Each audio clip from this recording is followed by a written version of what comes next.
جی break کے بعد خوش آمدید امتیاز عالم صاحب، میرے پاس وقت بہت کم رہ گیا، صرف 1 منٹ ہے، جلدی جواب دے دیجئے جو بھی آپ کہنا چاہ رہے تھے مولانا کی بات. انسان کی کیمسٹری میں نفرت کی بھی کیمیا ہے اور محبت کی بھی کیمیا ہے، اور وہ محبت کی کیمیا اسے محبت پہ اکساتی ہے.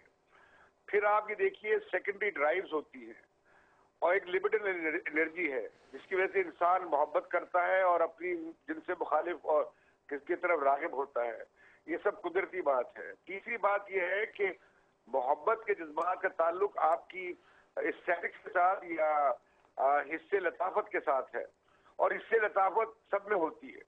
یہ دنیا بھر کے ملا، خواہ وہ ہندو ہو، خواہ مسلمان ہو، خواہ عیسائی ہو، لیکن جائز اور ناجائز میں تو تفریق ہونی چاہیے، ضابطہ بھی تو ہونا چاہیے نا امتیاز صاحب. پڑے گا لوگ محبت کریں گے، محبت زندہ باد اور نفرت مردہ باد. بالکل میں آپ کے ساتھ ہوں، لیکن محبت کا بھی کوئی ضابطہ ہونا چاہیے. ختم ہو گیا. محبت ضابطوں میں اچھی لگتی ہے، محبت اخلاقیات کے ساتھ اچھی لگتی ہے.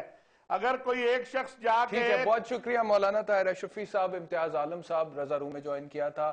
امتیاز عالم صاحب نے نعرہ لگا دیا محبت زندہ باد. مولانا نے بھی اپنے ایک جملہ کہہ دیا. آخر میں صرف اتنا کہوں گا کہ 1 گھنٹے کے پروگرام میں اس طرح کے موضوع کو کنکلوڈ کرنا ناظرین بہت مشکل ہوتا ہے، اس وجہ سے میں کوئی کنکلوژن ڈرا نہیں کر سکتا. صرف اتنا کہوں گا کہ ہمیں مذہب کا خیال بالکل کرنا چاہیے کیونکہ ہم مسلمان ہیں، ہماری ثقافت کو بھی ٹھیس نہیں پہنچنی چاہیے، لیکن ساتھ ہی ساتھ دوسروں کے حقوق کا خیال بھی رکھنا چاہیے. اگر کوئی شخص مختلف نظریہ رکھتا ہے ہم سے تو ہمیں اسے برداشت کرنے کا مادہ بھی ہونا چاہیے. مجھے اگلے پروگرام تک کے لیے اجازت دیجیے. اللہ حافظ.